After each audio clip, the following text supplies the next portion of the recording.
반가워요 여러분. 장동기 애들조사입니다. 한 주 동안 어떻게 잘 지내셨나요? 다들 잘 지냈다고요? 지난 시간에 이제 성탄절이 있었습니다. 성탄절 어떻게 잘 보내셨나요? 주님의 그 기쁨에, 예수님의 탄생에 기뻐하고 어떻게 보면은 그 찬양 드리는 그런 성탄절이 있었는데 성탄절을 잘 보내셨나요? 성탄절 잘 보내셨고 어떻게 보면 이제 올해도 거의 다 끝나가네요. 이게 어떻게 보면 올해 마지막 큐티 시간인데요. 이 큐티를 올해도 잘 마무리하면서 잘 마쳤으면 좋겠네요.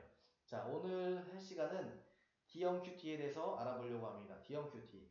자, 이제 우리가 A, B, C, D까지 왔습니다. A형 큐티에서 느낀 점을 알아봤고, 이제 B형 큐티에서 이제 내용 관찰이라는 느낀 점, 내용 관찰까지 알아봤습니다. 그리고 C형 큐티에서 내용 관찰이라는 느낀 점, 그리고 결단과 적용까지 했고요. 이제 D형 큐티에서는 이 모든 것을 포함해서 이제 연구와 묵상을 해볼 예정입니다. 자, 연구와 묵상에서 정말 중요한 게 연구인데요. 이 연구가 왜 중요하냐? 자, 우리 성경을 해석할 때 성경은 그 시대의 원리와 문화가 있습니다. 그 성경의 시대의 원리, 이것을 이해하는 게 정말로 중요한데요. 자, 여기 보시면은 원리와 문화 속 이제 삼각형이 어떻게 보면은 그 시대의 원리입니다. 하나님께서 말씀하신 진리의 원리고 그 원형이 문화, 그 시대의 문화입니다. 그리고 이 문화 속에서 삼각형을 추출해내야 되는 과정이 필요합니다. 자, 이렇게 보면 좋을 것 같습니다. 이제 하나님의 명제로 된 이제 계시가 있는데 우리에게 그 계시가 막 던져주는 것이 아닙니다. 어떻게 보면 하나님의 명제는 이 계시가 어떤 사소삼경이나 그런 이제 고서같이 하나의 명제로 된 것이 아닙니다. 성경은 스토리로 이루어져 있습니다. 스토리로 주어지시는 것입니다. 그 시대의 상황 속에서 스토리로 전해지시는데 아브라함이 이랬더라, 모세가 이랬더라, 이런 역사라는 그 스토리 안에서 하나님의 그 원리를 담아주시고 있습니다. 그 성경이라는 문화적 배경 속에서 하나님이 주시는 원리가 있는 것이죠. 그래서 이 문화는 문화는 영원하지가 않습니다. 문화는 그 시간이 지나면 바뀌죠. 근데 하나님이 그 문화 속에서 주시는 진리는 영원합니다. 이 영원한 것. 지금의 우리가 이 성경을 읽는 것 자체가 영원한 진리가 있는 것이라고 말할 수 있습니다. 요즘 시대의 사람들은 이렇게 말을 하죠. 우리는 이제 미래로 나아가야 된다. 과거의 것은 옛 것이고 4차 산업 사회를 살아가야 된다. 나아가야 된다. 자꾸 얘기를 합니다. 그 사람들에게 있어서 성경은 옛날 책이고 과거의 책입니다. 그렇기 때문에 이제 컴퓨터가 있기 전 시대이기 때문에 지금의 이 컴퓨터와 인터넷이 있는 이 시대와는 맞지 않고 지금의 문제를 해결해 줄 수 없다고 얘기를 하고 있습니다. 어떻게 보면 성경을 좀 더 무시하고 터부시하는 경향이 있는 것이죠. 사실 그것은 말이 되지 않습니다. 왜냐면요, 이제 우리가 보는 그렇게 따지면 인문학도 읽어야 되지 말고, 우리가 생각하는 고전들도 읽지 말아야 됩니다. 고전이 가지고 있는 그 힘을 무시하는 것이죠. 또한 성경이 가지고 있는 보편타당한 그 신앙의 원리, 그 원리에 대한 이해가 부족한 것입니다. 그냥 옛날 이야기가 아니라 옛날 스토리 속에 하나님의 원리가 숨어져 있습니다. 그 원리가 심어져 있는데 그 심어져 있는 것을 우리가 관찰을 통해서 분리해야 합니다. 쉽게 이야기하면 보편타당한 원리를 거기서 추출해내야 되는 것입니다. 자, 이제 첫 번째 지금 그림에서 보면 동그란 원의 삼각형이 있는데 그 삼각형을 추출해내고 있는 것이죠. 그걸 추출한 것을 이제 네모난 게 오늘날의 문화가 네모나면은 그 네모난 그 문화 속에 삼각형을 적용시켜서 삶에서 적용을 해야 하는 것입니다. 그래서 성경 시대에 있었던 그 삶의 문화 속에 있는 그 원리가 바로 보편타당성의 원리인데 이 원리는 영원하고 지속되는 하나님의 원리인 거죠. 그 원리를 축출해서 우리의 삶에 적용을 하는 과정, 이 과정이 바로 큐티라고 말하고 있습니다. 성경의 큐티의 과정이라고 할 수 있습니다. 자, 한번 이 구절을 한번 볼까요? 마태복음 21장 5절입니다. 시온딸에게 이르기를 내 왕이 내게 임하나니 그는 겸손하여 낙이 곧 멍에 매는 짐승의 새끼를 탔도다 하라 하였느니라. 이 구절을 읽다가 보면 자 여기 이 본문에도 문화가 있고 원리가 있습니다. 자 문화가 무엇일까요? 우리가 지금은 자동차를 타고 있는데 그 자동차를 타지 말고 말을 타야 된다 이렇게 말하는 것 자체가 성경의 문화를 그대로 가지고 오는 것이라고 말할 수 있습니다. 성경이 말하는 그것을 그대로 가지고 오게 되면 오류가 심각하게 빠질 수 있습니다. 자 성경에서 말하는 그 문화 속에서 그 원리를 이해할 필요가 있습니다. 이 구절은 어디서 왔느냐? 예수님께서 예루살렘에 올라가실 때, 입성하실 때 나오는 말인데요. 스가랴가 말씀하셨던 말을 인용하고 있습니다. 겸손하여 멍에에 매는 짐승의 새끼를 탔다. 이제 이런 말씀을 통해서 어떻게 보면 이 신앙의 원리를 가져올 때 누군가는 이렇게 얘기했다고 합니다. 하나님 나라의 리더십은 군림하고 통치하는 것이 아니라 겸손히 섬기는 것이다. 자, 예수님이 왕으로 입성하셨습니다. 예루살렘의 구원자로서, 메시아로서, 사람들이 호산나 외치는 왕으로서, 메시아로서 이제 입성을 하는데, 왕적 메시아, 세상이 말하는 것이랑 전혀 다른, 완전히 다른 방식으로 예수님이 입성을 하시고 예수님께서 말씀을 하고 계십니다. 그는 겸손하였고, 겸손해서 나귀를 타고 올라가고 있습니다.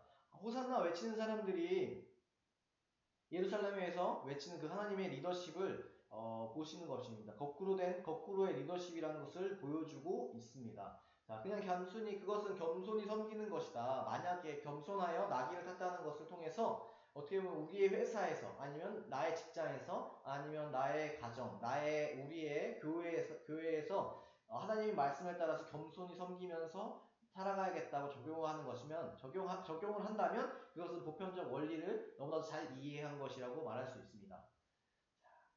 만약에 이 구절을 통해서 이 구절을 묵상했는데 이런 경우 더 높은 곳, 더 좋은 곳, 더 많은 것을 끊임없이 추구해야 된다고 생각을 한다면 그런 결론을 내렸다면은 이것은 어떻게 보면 하나님 나라의 원리와는 조금 다른 삶의 원리를 추구하는 원리가 된다는 것을 말할 수 있습니다. 그래서 이 스토리를 아는 것이 단순히 중요한 것이 아니라 예수님이 나귀를 타고 올라갔구나, 예수님 겸손하시구나 라는 것은 단순히 어떻게 보면은 어린 동화의 스토리에 불과한 것입니다. 그래서 이렇게 이해되면 말이죠. 그것은 원리가 내 삶에 적용되어야 한다는 것을 말해주고 있습니다. 그래서 이거 단순히 관찰과 연구를 통해서 보편 타당한 신앙의 원리로 그것을 만드는 것이 굉장히 중요합니다. 이 원리를 만드는 것이 정말로 중요합니다. 그냥 단순하게 그 스토리로만 그냥 이야기로만 남겨두는 것이 아니라 그 이야기 속에서 우리가 그 명제를 이제 신앙의 원리를 뽑아내서 명제화시키는 거죠. 명제화시켜서 그것을 내가 가지고 기억하게 되면은 더 기억하기도 쉽고 적용하기도 쉬운 것입니다. 단순하게 그렇게 스토리로만 그냥 이야기로만 단순히 생각하는 것이 아니라 그것을 내가 명제화시켜서 내가 가지고 있다면 어느 때라도 적용을 하기 쉽다는 것을 말해주고 있습니다.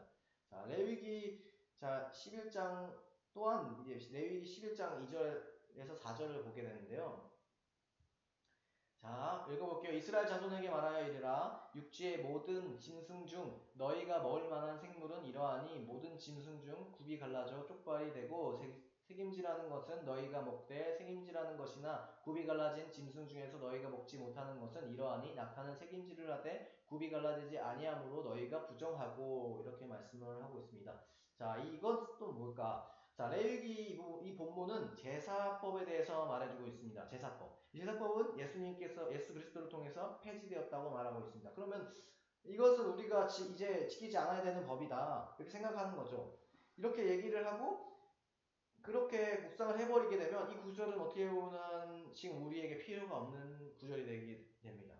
그러나 성경은 필요 없는 말이 없습니다. 모든 성경은 오고 가는 세대 속에서 보편타당한 신앙의 원리를 가지고 있고 이 말씀도 주님의 말씀도 하나님의 원리를 가지고 있습니다. 그 문화는 사라졌지만 이 문화는 사라져서 이것이 우리에게 지금 더 적용되지 않는다면 레위기는 우리가 정말로 버려져야 되는 말씀이 돼버립니다. 제사를 다 그 제사법 안에서 문화 속에 담겨져 있는 원리를 찾는 것이죠.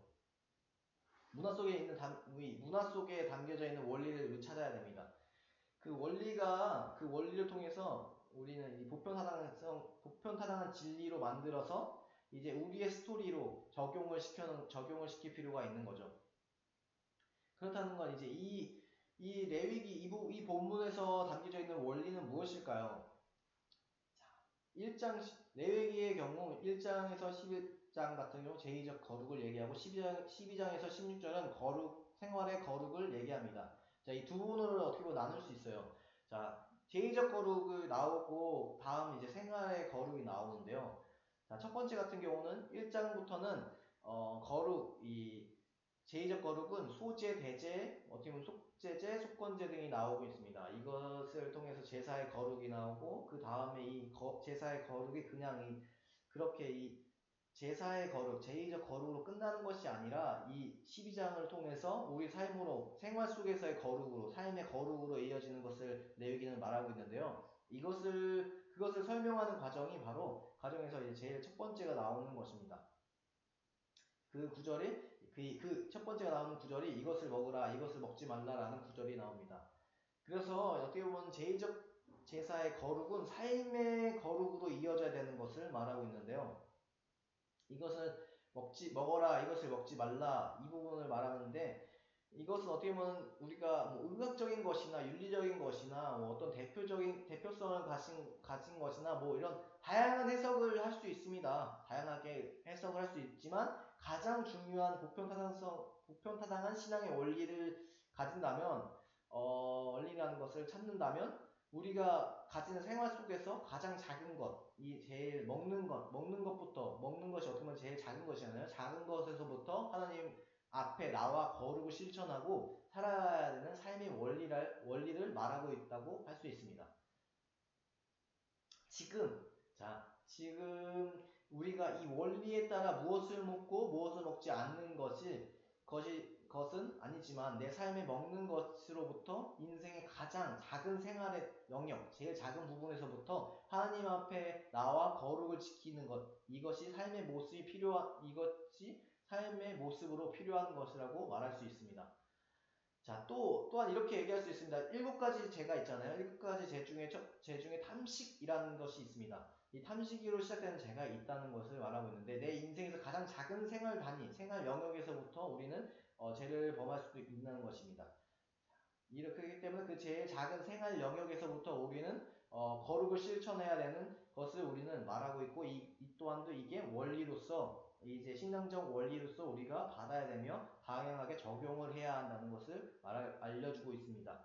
그래서 성경에서 나오는 모든 법은 그 단순한 그 당시의 법으로 끝나는 것이 아니라 실제적인 예가 될 수 있습니다. 그것을 통해서 보편타당한 삶의 원리가 이어지는 것이고요. 이어질 때 우리는 그 문화는 다르지만 그 문화 속에서 담겨져 있는 원리를 통해서 영원한 원리, 지금의 원리로 우리 받을 수 있는 것입니다. 자, 그러면 모든 성경 안에 있는 그 원리들은 우리가 다 이해할 수 있는 것이고, 이것을 하는 과정이 우리의 연구를 통해서 이것이 발견되어져야 합니다. 발견돼서 축출해야 합니다. 자, 로마서 12장 1절을 볼게요. 그러므로 형제들아, 내가 하나님의 모든 자비하심으로 너희를 권하노니 너희 몸을 하나님이 기뻐하시는 거룩한 산 제물로 드리라. 이는 너희가 드릴 영적 예배이니라. 이 본문은 바울께서 말씀하셨습니다. 자, 여기서 산제물로 드릴 때도 그것을 산제물로 드리는 것이죠. 자, 제사의 거룩이 삶의 거룩으로 연결되는 것을 바울이 언제나 이 구약을 통해서 잘 이해하고 있었습니다. 자, 바울 같은 경우는 그 레위기가 말하는 거룩의 핵심이라는 것을 바울이 잘 이해했기 때문에 이렇게 말하고 있는 것입니다. 자, 제사의 거룩은 삶의 거룩으로 이어져야 하는 것을 말하고 있는 것이고요. 그래서 이 보편타당의 신앙의 원리라는 것은 굉장히 중요하다고 또한 말할 수 있습니다. 그래서 D형 큐티 이렇게 가서 결국엔 D형 큐티로 이 D형 큐티는 2가지 단계로 말할 수 있습니다. 자, 객관적 단계와 주관적 단계로 나눌 수 있는데요. 자, 객관적 단계. 자, 진리를 깨닫는 것입니다. 진리를 깨닫고 진리를 깨달아야 그 진리를 삶에 적용을 시키는 것이죠. 자, 진리를 깨닫는 과정이 바로 내용 관찰과 연구와 묵상입니다. 아까도 계속 신앙의 원리, 신앙의 진리를 계속 찾아가야 된다고 얘기를 했잖아요. 그 본문에서 그 문화 속에서 그 본문의 문화 속에서 그 진리, 하나님의 말씀하시는 그 진리를 깨닫고 그것을 깨달아서 우리의 삶에 적용, 이제 삶의 변화, 주관적 단계로 가서 삶의 변화 적용을 하는 것이죠. 적용을 하는 것이죠. 느낌과 결단과 적용을 통해서요. 자, 그래서 이제 진리를 깨닫고 삶이 변하는 과정, 이 과정이 필요한 것입니다. 자, 이 과정은 정말로 중요한 과정인데요. 어떻게 보면 이렇게 비유를 할 수 있습니다. 자, 사람의 눈이, 사람과 눈, 머리, 그리고 마음, 그리고 손과 발로 비유할 수 있는데, 눈을 통해서 성경의 내용 관찰을 하는 것이고요. 그리고 머리로 이해를 하는 거죠. 연구와 묵상을 이해하는 거고요. 그리고 내 마음으로 느끼는 거죠. 성경을 느끼고, 내 마음으로서 느끼고, 손과 발을 통해서 행동으로 옮기는 결단과 적용이 되는 과정이 되는 것입니다. 이 과정이 정말로 중요하고 필요합니다. 이 순서들을 통해서 우리는 DMQT를 완성해 나갈 것입니다. 자, 이 과정들을 통해서 우리는 성경에 보는 눈이 달라졌으면 좋겠습니다. 자, 단순히 성경을 보는 것이 연구하고 묵상하는 것이 연구할 수 있으면 좋겠습니다. 단순히 성경을 보는 것이 아니라 연구와 묵상을 할 수 있었으면 좋을 것 같습니다. 연구와 묵상을 이제 다음 주에서 더 깊게 알아보려고 합니다. 자, 오늘 같은 경우는 연구와 묵상이 왜 중요한지에 대해서 또 한번 설명을 했습니다. 이 말씀 안에서 그 시대의 문화 속에서 우리가 하나님께서 말씀하시는 그 보편사당한 진리를 찾아서 그것을 축출해서 이제 우리의 삶에 적용을 해야 하는 그것을 알아보았습니다. 자, 이 말씀 속에서 우리는 이 원리를 찾아가야 되고요. 이 원리를 이제 찾아가는 방법을 이제 다음 시간에 또 한번 알아보려고 합니다. 자, 다음 시간까지 잘 기다려줬으면 좋겠고, 이제 다음에는 이제 새해네요. 새해 시간에 만났으면 좋겠네요. 이제 2021년에 만나요. 아셨죠? 자, 이제 지금 주기도문으로 마칠게요. 자, 하늘에 계신 우리 아버지여, 이름이 거룩히 여김을 받으시오며 나라의 임하옵시며 뜻이 하늘에서 이루어진 것 같이 땅에서 또 이루어지리라. 오늘날 우리에게 일용할 양식을 주옵시고 우리가 우리에게 죄진 자를 사하여 준 것 같이 우리 죄를 사하여 주옵시고 우리를 시험 들게 하지 마옵시고 다만 악에서 구하옵소서. 대개 나라와 권세와 영광이 아버지께 영원히 싸움나이다. 아멘. 다음 주에 만나요. 바이바이.